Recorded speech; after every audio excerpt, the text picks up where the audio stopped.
धीरे बोलो, कोई सुन ना ले दोस्तों। यह बात हम सबके कानों में जरूर पड़ी होगी और हमारे मुंह से भी निकली होगी। लेकिन सोचने की बात यह है कि यह वाक्य कब कब हमारे मुंह से निकलता है और कब कब हमारे कानों में पड़ता है, क्योंकि ऐसे कम ही गुप्त राज होते हैं जो हम दूसरों के कानों में पढ़ने नहीं देना चाहते। अक्सर परिवार में अशांति का कारण हम स्वयं ही होते हैं। हम इस बात को देख पाए भले ना देख पाए, पर यह असल सत्य है, क्योंकि जाने अनजाने मूर्खतावश हम खुद ही अपनी वह सारी बातें दूसरों को बता देते हैं जो हमें कभी दूसरों को नहीं बतानी चाहिए। और वही बातें जो जाने अनजाने हमने किसी दूसरे के सामने बता दी थीं, वही हमारे दुख का कारण बन जाता है, वही हमारे लड़ाई झगड़े का कारण बन जाता है। और फिर बाद में हमें पछतावा होता है कि मुझे यह बात किसी को नहीं बतानी चाहिए थी, मेरी ही गलती हुई कि मैंने जाने अनजाने ये बात सभी को बता दी और मेरी ही बात मेरे दुखों का कारण बन गई। इसीलिए आज की जो बौद्ध कहानी मैं आपको सुनाने वाला हूँ, से सुनने के बाद आपको 7 ऐसी बातें पता चलेंगी जो आपको कभी किसी को गलती से भी नहीं बतानी। ये जो 7 बातें हैं जो आपको किसी को नहीं बतानी, क्यों नहीं बतानी, इसके पीछे का तर्क भी मैं आपको इसी बौद्ध कहानी के माध्यम से दूंगा। इससे पहले कि आप इस बौद्ध कहानी में खो जाएं, इस चैनल को सब्सक्राइब अवश्य कर लें। तो चलिए कहानी शुरू करते हैं। एक समय की बात है, एक नगर में रामू नाम का एक युवक रहता था। वह युवक बहुत गरीब था। 2 वक्त की रोटी भी बड़ी मुश्किल से उसको नसीब होती थी। किसी काम की तलाश में दिन रात खोज करने पर भी उसे कोई काम नहीं मिल रहा था। फिर एक दिन उसने अपनी पत्नी के सामने आकर अपनी सारी समस्या बता दी। उसने अपनी पत्नी को कहा कि मैं जिस जगह भी काम मांगने के लिए जाता हूँ तो हर कोई मुझे यह कहकर काम नहीं देता कि हमारे यहाँ काम की जरूरत नहीं है।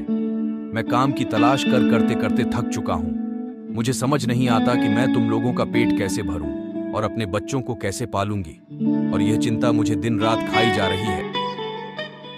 यह सुनकर उसकी पत्नी ने कुछ सोच विचार करके कहा कि तुम एक आदमी के पास एक बार ही काम मांगने के लिए जाते हो, और जब वह काम नहीं देता तो तुम 2 बार उसके पास काम मांगने जाते तक नहीं हो। अगर तुम्हें उनसे काम लेना है तो तुम्हें हमदर्दी जतानी होगी, तुम्हें उनसे हमदर्दी हासिल करनी होगी, अपनी गरीबी दिखानी होगी, ताकि वो लोग तुम्हारी मजबूरी समझकर तुम्हें काम पर रख लें। इसीलिए शर्म मत करो, उन्हें अपनी मजबूरी बताओ, अपनी गरीबी बताओ, और इसी उपाय से तुम काम पा सकते हो। यह बात रामू के मस्तिष्क में बैठ गई और अगले दिन काम मांगने के लिए वह उसी सेठ के पास जा पहुंचा जहां पर वह पिछले दिन काम मांगने के लिए गया था। लेकिन इस बार उसने हाथ जोड़कर उस सेठ से प्रार्थना की और विनती की। वह बहुत गरीब है और उसे काम की बहुत जरूरत है। वह जो कुछ भी उसे देंगे उसमें संतुष्ट हो जाएगा, पर कृपा करके मुझे अपने यहां काम पर रख ले। उसकी यह हालत देखकर उस सेठ ने उसे अपने यहां काम करने के लिए रख लिया। वह रोज सेठ के यहां काम करने जाने लगा। अंदर ही अंदर वह खुश तो था कि उसे काम तो मिला, लेकिन उसे वेतन दूसरे लोगों से कम मिलता था। वही काम जो दूसरे लोग कर रहे थे, उन्हें ज्यादा पैसा मिल रहा था और इसे कम पैसा मिल रहा था। जब इस बारे में उसने अपने सेठ से कहा तो सेठ ने कहा कि देखो भाई, तुम्हें काम की जरूरत थी, मैंने तुम्हें काम दिया। मेरा धन्यवाद करने की बजाय तुम मुझसे शिकायत कर रहे हो। यह सुनकर रामू वहीं पर चुप हो गया। बात कहीं ना कहीं सत्य थी।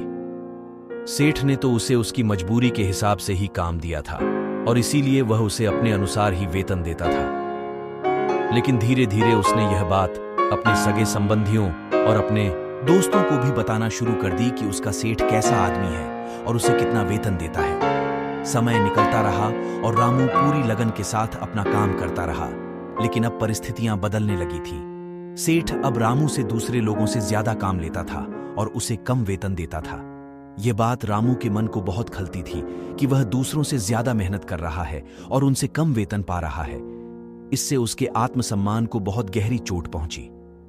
अब धीरे धीरे उसका मन अपने काम से हटने लगा।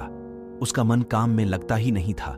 जाहिर सी बात है कि ऐसी जगह किसका मन लगेगा जहां आदमी को अपने आत्मसम्मान के साथ समझौता करना पड़े। इसीलिए जल्द ही उसने अपना काम छोड़ दिया और वह घर पर आकर खाली बैठ गया। अब उसके पास घर का खर्चा चलाने के लिए भी पैसे नहीं बचे थे। इसीलिए उसने अपने सगे संबंधियों और अपने दोस्तों से सहायता मांगना शुरू किया। लेकिन उसके दोस्त उसके सामने तो उसे दया का पात्र समझते थे, उसे मजाक उड़ाते थे। वह कहते हैं कि रामू कितना बेवकूफ है, सेठ ने रामू से इतना काम लिया और बेचारे को पैसे भी नहीं दिए।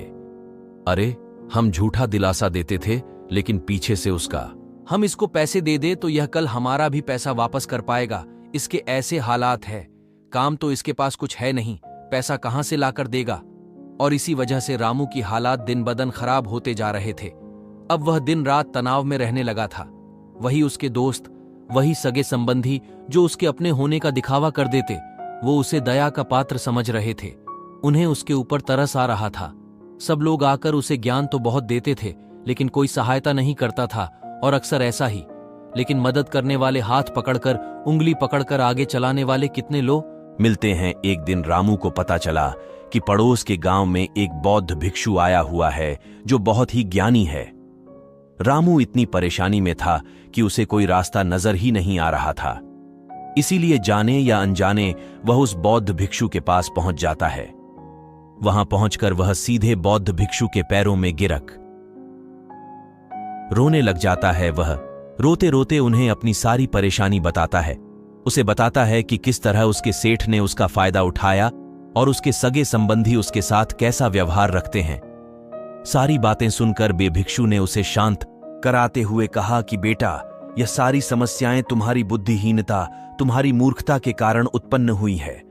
अगर तुम्हारे अंदर विवेक होता तो इनमें से एक भी समस्या तुम्हारे मन को दुखी नहीं कर सकती थी, लेकिन तुमने अपने अविवेक के कारण, अपनी मूर्खता के कारण खुद ही अपने रास्ते में कांटे बिछा दिए और खुद ही के लिए समस्या खड़ी कर दी।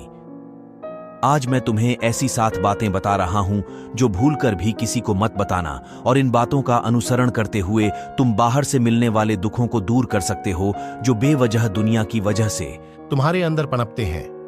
पहली बात जो किसी को नहीं बतानी चाहिए वह है अपनी मजबूरी। अपनी मजबूरी का दिखावा करके दूसरों का दया पात्र बनके उनकी सहायता लेने की गलती कभी मत करना।